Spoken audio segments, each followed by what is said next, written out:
Hola, buenos días, bienvenido. Estamos comenzando nuestro tiempo devocional en esta mañana. El día de hoy revisaremos del capítulo 25 del libro del profeta Ezequiel, los versículos 8 al 11 para nuestro tiempo devocional que hemos titulado Castigo por menospreciar el poder de Dios. Castigo por menospreciar el poder de Dios. Recuerden que para el tiempo devocional estamos leyendo dos versiones, en la Nueva Traducción Viviente y en la Reina Valera 60. Vamos a leer primero la Reina Valera 60, dice la palabra de Dios, libro del profeta Ezequiel, versículos 8 al 11. Así ha dicho Jehová el Señor, por cuanto dijo Moab y Seir, he aquí la casa de Judá es como todas las naciones. Por tanto, he aquí, yo abro el lado de Moab desde las ciudades, desde sus ciudades que están en su confín, las tierras deseables de Bet-Jesimot, Baal, Meón y Kiriataim, a los hijos de Oriente contra los hijos de Amón, y la entregaré por heredad para que no haya más memoria de los hijos de Amón entre las naciones. También en Moab haré juicios y sabrán que yo soy Jehová. La misma porción, capítulo 25, versículos 8 al 11, Nueva Traducción Viviente. Dice la palabra de Dios. Esto dice el Señor soberano, dado que los moabitas dijeron que Judá es igual a las demás naciones. Les abriré el flanco oriental y destruiré sus gloriosas ciudades fronterizas, Bet-Jesimot, Baal, Meón y Kiriataim. Entregaré a los moabitas en manos de los nómadas de los desiertos orientales, tal como hice con los amonitas. Es cierto, los amonitas dejarán de ser contados entre las naciones. Del mismo modo haré caer mi castigo sobre los moabitas. Entonces sabrán que yo soy el Señor. La hostilidad entre Moab e Israel comenzó desde que Balac, rey de Moab, se opuso a Israel cuando Moisés los dirigía hacia Palestina. Durante el periodo de los jueces, el rey Eglón de Moab oprimió a Israel. Las relaciones diplomáticas entre ambas naciones mejoraron un poco después de eso y algunos israelitas eventualmente viajaron hasta Moab durante una terrible hambruna. Ruth, la moabita, llegó a ser parte de la historia de Israel y de la descendencia de David por medio de esa situación. Una vez más, aquí se deterioraron las relaciones entre Moab e Israel durante el reinado de Saúl. David conquistó a Moab y puso a sus habitantes bajo servidumbre, y estuvo bajo el control israelita durante todo el reinado de Salomón, pero se rebeló durante el régimen de Josafat, años después de que Israel y Judá se dividieran. Luego se alió con Amón y Edom en un intento fallido por derrotar a Judá durante el reinado de Josafat. Tiempo después, Moab apoyó a Babilonia para atacar a Judá luego de la revolución de Joacim, con la esperanza de obtener mayor territorio.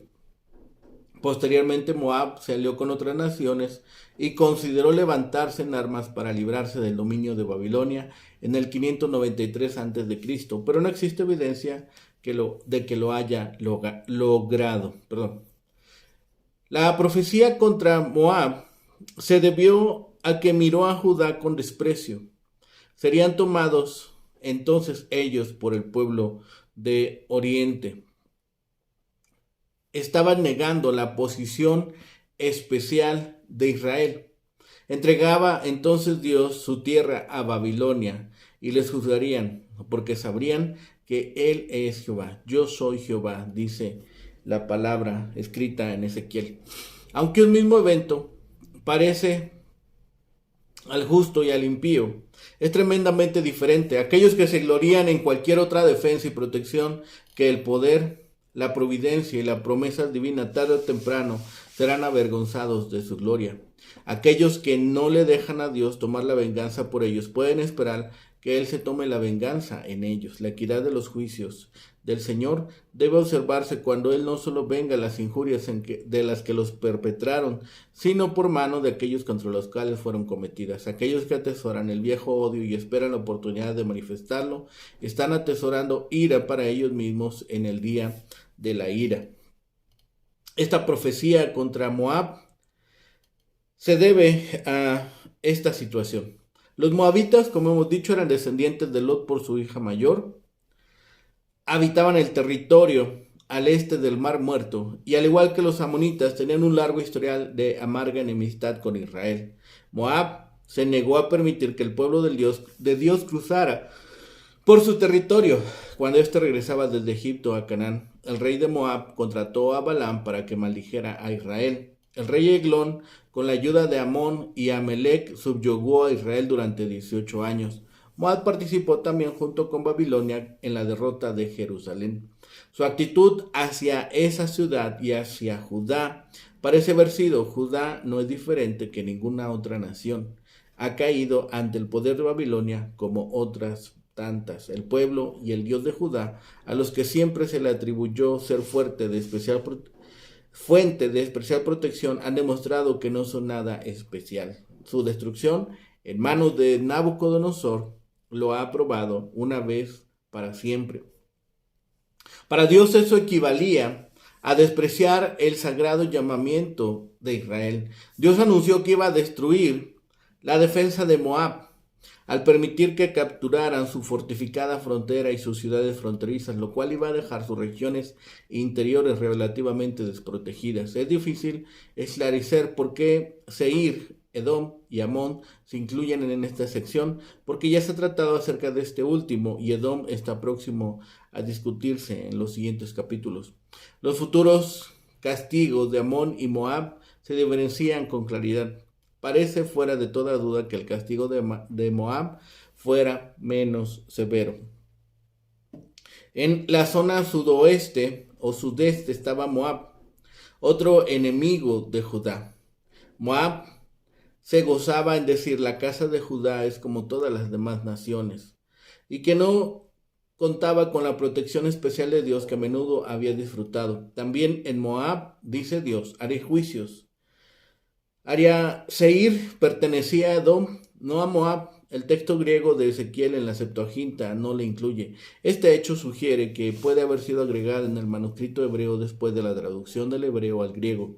Yo abro el lado de Moab desde las ciudades. Ha sido traducido: he aquí que voy a abrir su costado de Moab por parte de las ciudades que están en sus fronteras. Las ciudades que se mencionan han sobrevivido hasta nuestro tiempo. Bet-Jesimot ahora es Tel Amelce, a 4 kilómetros al nordeste del Mar Muerto. Baal-Meón ahora es Maín, a 15 kilómetros al este del Mar Muerto. Y Kiriataim es llamada ahora Keriayat, a 17 kilómetros al sur de Maín. Los hijos de Amón vivían al norte de Moab. Ezequiel declara que el pecado de Moab fue su menosprecio al pueblo de Dios, por cuanto dijo Moab y Seir: he aquí la casa de Judá es como todas las demás naciones. Seir era el nombre del sistema montañoso al sur del Mar Muerto que delimitaba el país de Edom. Esa palabra llegó a ser sinónimo de la tierra de Edom. De hecho, Edom se incluyó aquí con Moab, aunque el juicio de este viene después, porque era culpable del mismo pecado de envidia y desprecio. En sus burlas, Moab y Edom negaban que Dios hubiera hecho promesas a Israel. Al menospreciar la posición central de Judá entre las otras naciones, profanaban el nombre del Señor que había prometido ese puesto a Judá. Debido a que Moab trataba a Judá con desprecio, Dios eliminaría la vanagloria de Moab al abrir sus ciudades que están en su confín, dejando expuesto a los ataques su flanco norteño. Destruiría 3 ciudades: Bet-Jesimot, Baal-Meón y Kiriataim. La primera protegía el acceso a la meseta de Medeba, desde la planicie de Moab que se ubica junto al río Jordán. La segunda y tercera eran fortalezas importantes en la meseta de Medeba. Además de perder sus defensas, Moab también perdería su libertad. Dios le entregaría a manos de los hijos del oriente, la misma situación que sucedió con Amón. Las tribus nómadas del desierto iban a destruir a Amón, también arrasarían con Moab. Moab era ahora el objeto de la profecía. Está ubicado en Transjordania. Estaba justo al sur del reino amonita. Ezequiel promete que Moab caerá ante las mismas tribus invasoras que Amón. El profeta señala estas 3 ciudades debido a su importancia. Si ese fuera el caso, entonces probablemente se pensaría de que estas tierras volverían al control israelita en el futuro. No existe tal promesa. Es probable que la conquista babilónica terminara con Moab como un estado político, y esto abrió la región a la conquista desde el este, el mismo destino que esperaba, como hemos dicho, a Amón. La segunda nación sobre la cual viene este juicio es por esta situación de burlar y menospreciar el poder de Dios. Moab era una nación ciertamente hermana de Amón y tuvo un origen parecido, siendo descendientes de sus habitantes, de los habitantes de Lot por su hija mayor. En muchas ocasiones se aliaban los moabitas con Amón para luchar contra Israel y Judá. De acuerdo con esta profecía de Ezequiel, Moab había de esperar un destino parecido al de Amón, ser ocupada por extranjeros. Las ciudades que hemos mencionado, Bet Jesimot, Baal Meón y Kiriataim, no solamente eran fortificaciones, sino también eran las regiones más fértiles del país, llamada aquí por Ezequiel tierras deseables. Las dos últimas mencionadas figuran en la lista de la piedra moabita. Tres ciudades entre estas tres condenaciones van a sufrir esta calamidad. Decían los moabitas, la casa de Judá es como todas las demás.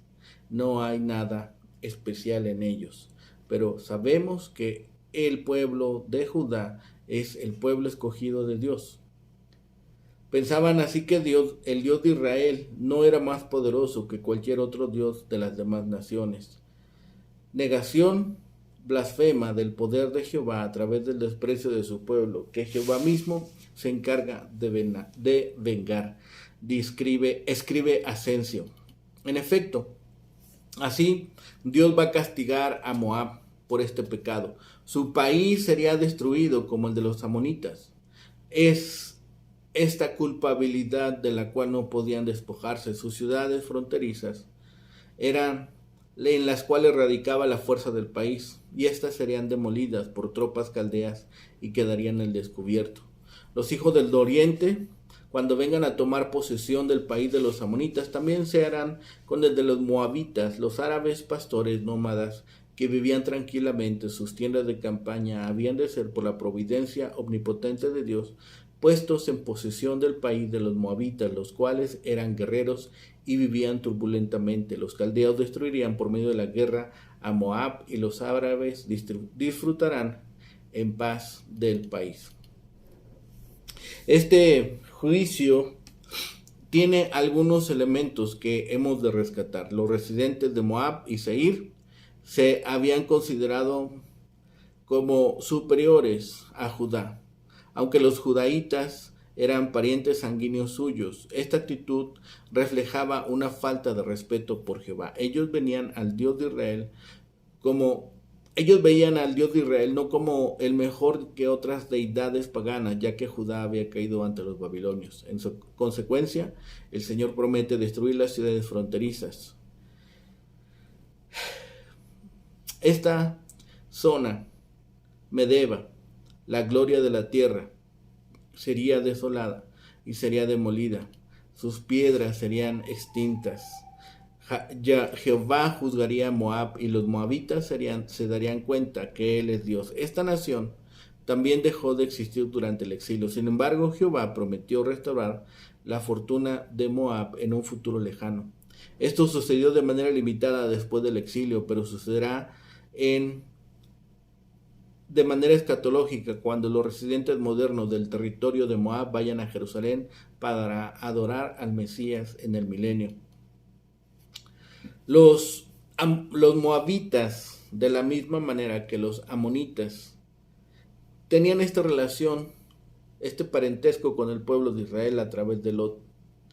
La ubicación geográfica de sus tierras indicaba que eran descendientes de Moab al sur de los amonitas. Las fronteras de Moab en dos lados estaban bien definidas y establecidas por barreras naturales. Al oeste estaba el mar Salado, el mar Muerto y el Jordán en su ingreso a este mar. Al sur estaba el gran cañón del arroyo Seret, que dividía Moab de Edom, y al este el desierto. La frontera norte era la menos definida. El cañón del arroyo Arnón fue su límite tradicional, aunque en muchas ocasiones ocuparon las llanuras fértiles que se encontraban al norte del mismo. En la Biblia se han conservado los nombres de muchas ciudades moabitas. A pesar de esta relación con los israelitas, cuando estos pidieron permiso para pasar por la carretera real que atravesaba su tierra, en su viaje a la tierra prometida les fue negado. De la misma manera que con Amón a Moisés se le prohibió atacar a Moab a pesar de su falta de amistad. Fue Balac quien pidió a Balaam que lo maldijera, que había acampado al otro lado del Arnón, mientras Israel se preparaba para cruzar el Jordán. Los israelitas fueron seducidos por mujeres moabitas y madianitas, quienes los indujeron a participar en prácticas idolátricas. En los distintos periodos históricos de Israel, jueces y la monarquía, los conflictos con los moabitas siguieron a lo largo de toda su historia. Aunque una antepasada de David era moabita, Ruth, en este sentido se debe interpretar primer libro de Samuel, capítulo 22. El mismo David sojuzgó con mano dura a los moabitas. Después de la destrucción del reino, los conflictos siguieron con ataques de estos contra Israel. De acuerdo con el segundo libro de Reyes, capítulo 24, versículo 2, tropas de moabitas formaban parte del ejército caldeo en sus distintos ataques a Jerusalén. El pecado que habían cometido, comparado con los mensajes contra los moabitas que se encuentran tanto en Isaías como en Jeremías, la extensión del texto dedicado a Moab es significativamente más corto.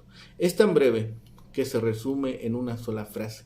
Por cuanto Moab y Seir han dicho, he aquí la casa de Judá es como las demás naciones. Dos preguntas se pueden hacer sobre esta frase. La primera es, ¿en qué momento hicieron esta afirmación? Como respuesta se puede tener presente lo que ya se ha mencionado, que las tropas moabitas participaron en la primera toma de Jerusalén. Es posible que la frase se haya dicho en ese contexto y expresar alegría por lo que estaba pasando al pueblo de Israel. La segunda pregunta es, ¿cuál es el pecado que cometieron? Se pueden hacer dos observaciones acerca del alcance de la frase. Por un lado, teniendo en cuenta que el mismo texto bíblico, los propios israelitas querían ser como las demás naciones. Parece que el uso de esta expresión tiene el sentido de una burla. Algo así como al fin y al cabo son como los demás. Su Dios tiene la misma fuerza que el de los otros. Por otro lado, y relacionado con lo anterior, se debe considerar que no se trataba de un ataque contra Israel, sino contra Dios mismo. En su burla estaban menospreciando a Dios y Dios no tolera ese tipo de afirmaciones blasfemas. El castigo que vendría sobre ellos. La respuesta de Dios, ante el pecado de Moab es presentado en el texto por tres afirmaciones que tienen a Dios como sujeto. La primera se encuentra en el comienzo, versículo 9. He aquí yo abro el flanco de Moab desde sus ciudades. Se trata de una frase que necesita una explicación. En primer lugar, se debe leer desde una perspectiva geográfica. La palabra flanco se usa en la Biblia para referirse a la ladera de un monte, pero también desde una perspectiva militar. Abrir tiene que ver con la apertura de las puertas de una ciudad para ser conquistada.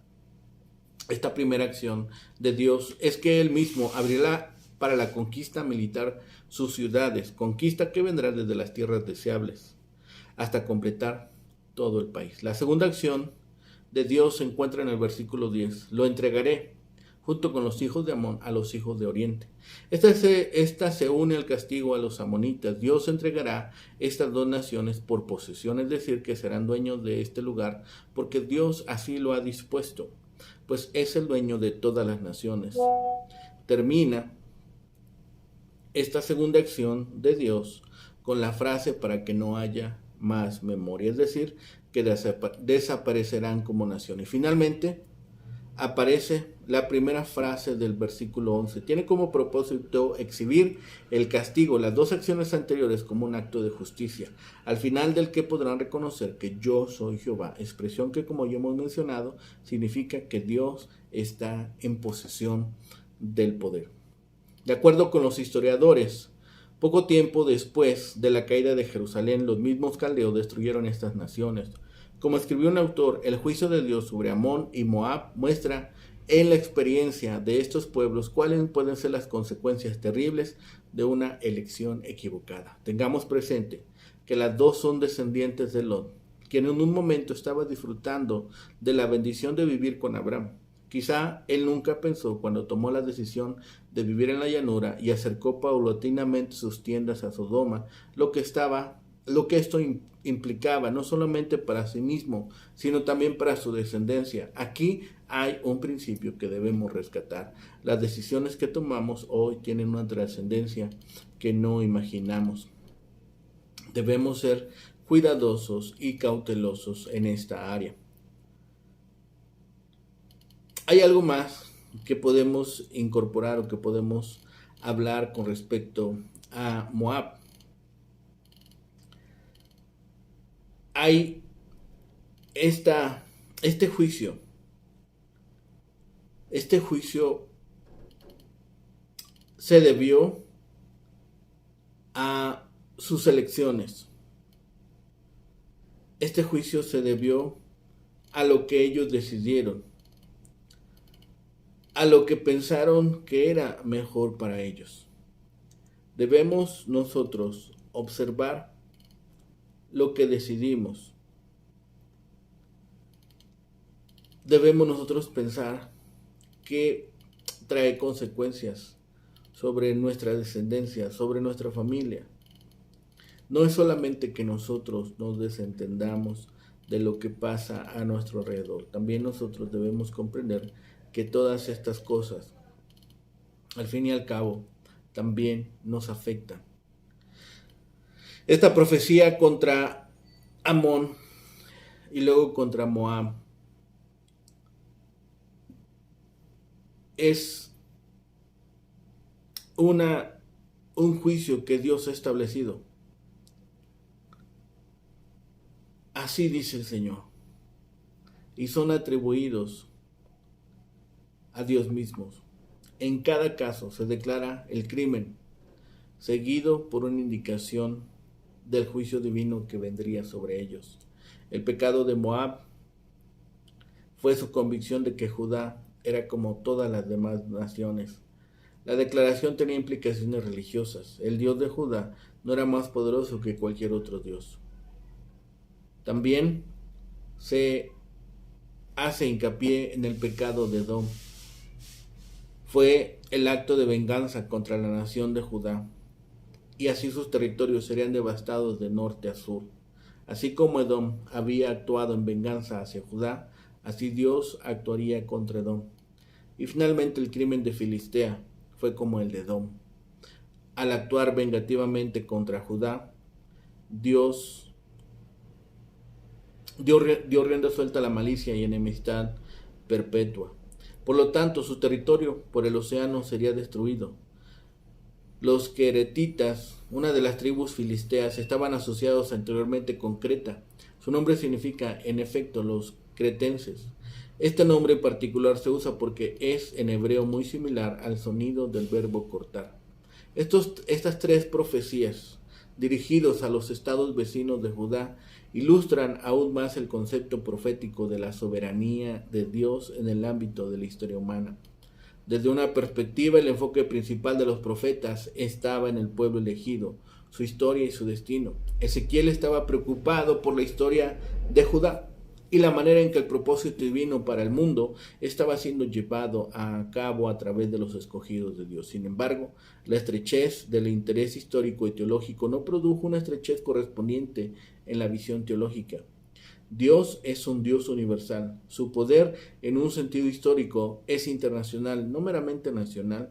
Todo el mundo es el reino de Dios y por lo tanto todas las naciones, en cierto sentido, son el pueblo de Dios. Israel y Judá podían ser juzgados a la luz de la revelación especial que habían recibido. Sin embargo, todas las naciones eran responsables ante Dios con respecto a un código universal de moralidad y comportamiento nacional.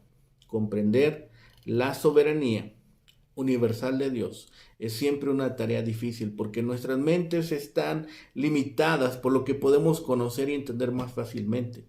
Sin embargo, si vamos a entender, aunque sea de manera pequeña, el misterio de los asuntos de todos los hombres y naciones, debemos percibir en última instancia que todos esos asuntos están dentro de la soberanía divina. Las naciones actúan con libertad, al igual que los individuos, pero al igual que las naciones.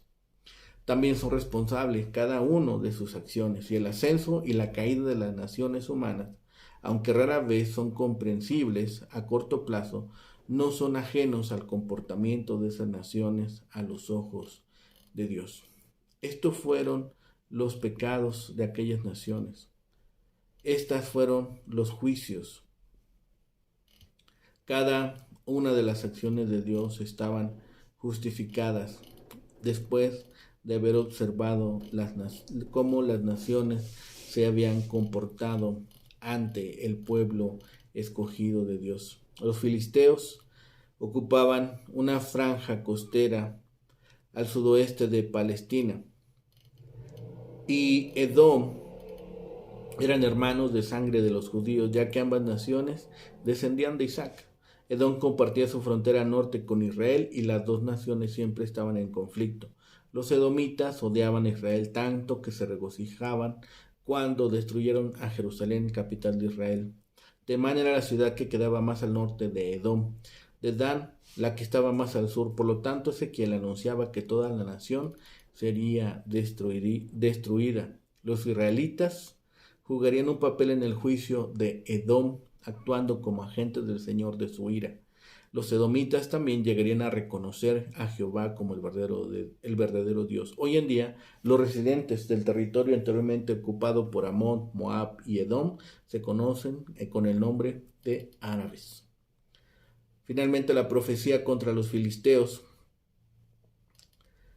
era sobre esta federación de 5 ciudades, estados, cada cual regida por un poderoso gobernante independiente. La rivalidad llegó a tal grado que pelearon y estaban descontentos con el actuar de Dios sobre estas naciones. Dios es quien gobierna las naciones y controla la historia.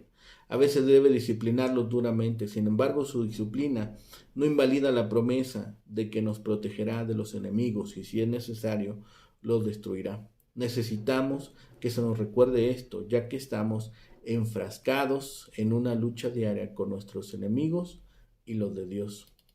Esta profecía sobre los filisteos también nos recuerda que todo está bajo el gobierno de Dios, que todo está bajo su mano.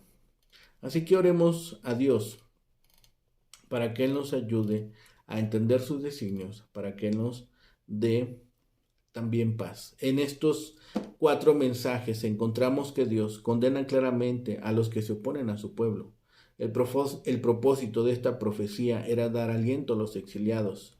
Una vez conocida la destrucción de Jerusalén, ellos podían preguntarse sobre la justicia y propósito de Dios. Estos textos muestran a un Dios que domina y ejerce su soberanía sobre todos los pueblos de la tierra. Los enemigos de su pueblo no saldrán indemnes de sus malas acciones y maquinaciones, pero dejemos la justicia y la venganza a Dios. Recordemos que Él dice: la venganza es mía. Dejémosla en su mano y nosotros enfoquémonos en hacer nuestro trabajo que se nos pide día a día, que es glorificar el nombre de nuestro Dios. Oremos. Bendito Padre Celestial, gracias te damos, Señor, por este tiempo. Gracias te damos, Padre, porque nos permites reunirnos en torno a tu santo nombre, Señor, orar y clamar a ti. Padre bendito, Señor, ahora ponemos en tus manos nuestras vidas, Señor, nuestras actividades de este día, Señor, y que en todo y en todas las cosas podamos glorificarte, Señor. Permítenos compartir con otros el mensaje de salvación, el mensaje de vida eterna, Señor, y que también ellos puedan rendir su vida totalmente a ti, Señor, y reconocerte como Señor y Salvador. Gracias, Señor, por todas tus bendiciones. Gracias, Señor, por tu amor inagotable. Todo lo pedimos, clamamos a ti y oramos, Señor, en el bendito nombre de Cristo Jesús, Señor y Salvador nuestro. Amén. Que el Señor les bendiga, que tengan un excelente día.